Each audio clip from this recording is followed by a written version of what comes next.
ధరిస్తారో, ఏ పురుషులైతే స్త్రీల దుస్తులు ధరిస్తారో వారిని ప్రవక్త మూసారు శపించడం జరిగింది. అంటే ఇస్లాం ప్రకారముగా స్త్రీలు పురుషుల దుస్తులను, పురుషులు స్త్రీల దుస్తులను ధరించకూడదు. ఇదే విషయం మనం బైబిల్లో కూడా చూసుకున్నట్లయితే స్త్రీలు పురుషుల వేషములు వేసుకొనకూడదు, పురుషులు స్త్రీల వేషములు వేసుకొనకూడదు. ఇలాగు చేయువారు యెహోవా దృష్టికి హేయులు, అసహ్యులు అని తెలియజేయడం జరిగింది. మన సమాజంలో చూస్తున్నాము, అనేక మంది స్త్రీలు పురుషుల దుస్తులను, పురుషులు స్త్రీల దుస్తులను ధరిస్తూ ఉన్నారు. మనం ప్రపంచంలో ఉన్న ముస్లిం సహోదరులు చూసినట్లయితే పురుషులు పురుషుల దుస్తులు ధరించడము, స్త్రీలు స్త్రీల దుస్తులు ధరించడం మనం చూస్తున్నాము. ఈ సమాంతర విషయం మీద ముస్లిం సహోదరులు ఆచరిస్తూ ఉన్నారు. 1 కొరింథీ 11:6 ప్రకారంగా ఏ స్త్రీ అయితే ముసుగు వేసుకొనదో ఆ స్త్రీ యొక్క తల వెంట్రుకలను కత్తిరించవలెను అన్న ఆజ్ఞ ఉంది. తల వెంట్రుకలు కత్తిరించుటైనను, క్షవరము చేయించుటైనను ఆ స్త్రీకి అవమానకరమైతే తను ముసుగు వేసుకునవలెను అన్న ఆజ్ఞ బైబిల్లో కనిపిస్తుంది. ఇస్లాం మరియు క్రైస్తవం ప్రకారముగా పరదా ధరించడము, ముసుగు వేసుకోవడము సమాంతరమైన విషయం. దీని మీద ప్రపంచం నుండి ముస్లిం సహోదరులు ఆచరిస్తున్నారు. బైబిల్ని మనం పరిశీలించినట్లయితే ద్రాక్షరసము వెక్కిరింతలు పాలు చేయను, మద్యము అల్లరి పుట్టించును. సామెతల గ్రంథము 23:20 పరిశీలించినట్లయితే ద్రాక్షరసము త్రాగువారితో సహవాసము చేయకుము. ఎవరైతే మద్యపానాన్ని స్వీకరిస్తారో, ఎవరైతే వైన్ తాగుతారో వారితో స్నేహం కూడా చేయకూడదని బైబిల్ ఆజ్ఞాపిస్తుంది. ఖురాన్ గ్రంథంలో సూర మాయిదా 5:90 మనం పరిశీలించినట్లయితే సారాయి, జూదము, దైవయేతరుల మందిరాలు మరియు పాచికల ద్వారా జోషము, అసహ్యకరమైన శైతాను పనులు, వీటికి మీరు దూరంగా ఉండండి. ప్రపంచంలో ఉన్న ముస్లింలు సారాయికి దూరంగా ఉంటారు. అల్లా నిషేధించినటువంటి సారా తాగరు.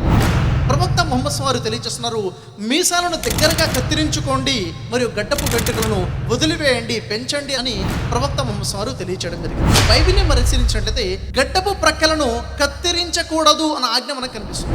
ఇర్మియా 49:32 ఎవరైతే గడ్డపు వెంట్రుకలను కత్తిరిస్తారో వారిని నఖముఖాల నలుదిక్కల వారిని నాశనము చేయుదును అని దేవుడు ఆజ్ఞాపిస్తాడు. మరియు నలుదిక్కల నుంచి ఉపద్రవములను వారి మీద రప్పిస్తాను, ఇదే యెహోవా వాక్కు. అంటే ఎవరైతే గడ్డపు వెంట్రుకలను కత్తిరిస్తారో వారిని శిక్షిస్తాను అని చెప్పేసి బైబిల్లో యెహోవా సెలవేయడం జరుగుతుంది. ఇస్లాం మరియు క్రైస్తవ్యం ప్రకారముగా గడ్డాన్ని కత్తిరించకూడదు, గడ్డాన్ని పెంచాలి అన్నది సమాంతరమైన విషయము.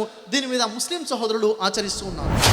అల్లా సుబ్హానహు వ తఆలా తెలియజేస్తున్నారు, మీరు ఇంటిలోకి ప్రవేశించినప్పుడు ఇంటి వారికి సలాం చేయండి అన్న వాక్యం కనబడుతుంది. యేసు వారు తెలియజేస్తున్నారు మత్తయి సువార్త 10:12 మీరు ఇంటిలోకి ప్రవేశించినప్పుడు ఇంటి వారికి శుభము అని చెప్పుడి. ఇస్లాం మరియు క్రైస్తవ్యం ప్రకారముగా ఇంటిలోకి ప్రవేశించేటప్పుడు ఇంటిలో ఉన్నటువంటి వారికి అస్సలాము అలైకుం అని చెప్పాలి. అంటే వారి కోసము ప్రార్థన చేయాలి. మీ జీవితంలో దేవుని తరపు నుంచి శాంతి వర్షించాలని ప్రార్థన చేయాలి. ఈ సమాంతర విషయం పైన ప్రపంచంలో ఉన్నటువంటి ముస్లిం సహోదరులందరూ కూడాను ఆచరిస్తూ ఉన్నారు. ఖురాన్ గ్రంథాన్ని మనం పరిశీలించినట్లయితే మీరు ఏ విషయంలో అయినా కానీ ఈ పనిని నేను రేపు చేస్తాను అని ఎట్టి పరిస్థితుల్లో చెప్పకూడదు. అయితే ఇన్షాల్లాహ్ చేస్తాను అని అనాలి.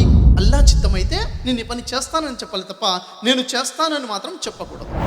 బైబిల్ కొత్త నిబంధనలో రేపేమి సంభవించునో మీకు తెలియదు, మీ జీవం ఏపాటిది, కొంతసేపు కనపడి అంతలోనే మాయమైపోయే ఆవిరి వంటి వారు కాదా మీరు? కాబట్టి మీరు దేవుని చిత్తమైతే మేము బ్రతికి ఉండి ఇది అది చేస్తాము అని చెప్పాలి. ఒక వ్యక్తి అల్లా చిత్తమైతే ఇన్షాల్లా అన్న పదాన్ని వాడకుండా ఉన్నట్లయితే నేను ఈ పని చేస్తాను, నేను ఈ పని చేయగలను, నా దగ్గర జ్ఞానం ఉన్నది, నా దగ్గర అనుభవం ఉన్నది, నా దగ్గర సామర్థ్యం ఉన్నది, నేను చేస్తాను చేయగలను అన్న భావన అతనిలో అహంభావాన్ని పుట్టించి అతని విశ్వాసం నుంచి వైదొలిగే అవకాశం ఉంది.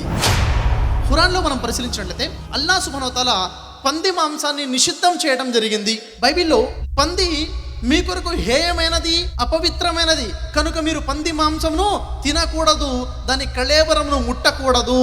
కానీ దురదృష్ట విషయం ఏమిటంటే ప్రపంచంలో నుండి అనేక మంది క్రైస్తవులు పంది మాంసాన్ని హలాలుగా తమ కోసం ధర్మసమ్మతంగా భావించి పంది మాంసాన్ని తింటున్నారు.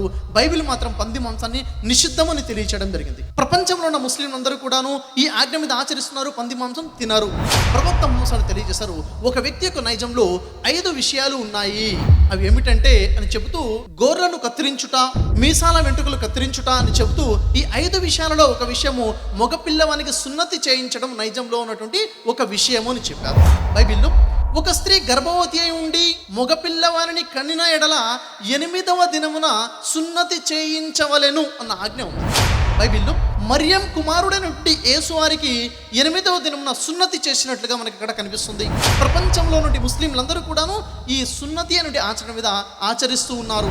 అయితే ఈ శరీరపరమైన సున్నతి లేదని చెప్పేసి శరీరపరమైన సున్నతిని వదిలేసుకున్నారు. దేవుని ఏకత్వాన్ని గుర్తించక దేవుణ్ణి త్రిత్వమైన దేవుడిగా, దేవుడి గురించి బోధించినటువంటి మరియం కుమారుడైన యేసును కూడా దైవంగా చేసుకుని హృదయపరమైన సున్నతి కూడా దూరం అయిపోయారు. ఈరోజు ప్రపంచంలో నుండి ముస్లింలందరూ కూడాను హృదయపరమైన సున్నతి అంటే లా ఇలాహా ఇల్లల్లా అనే విషయం మీద మరియు శరీరపరమైన సున్నతి మీద ఆచరిస్తూ ఉన్నారు.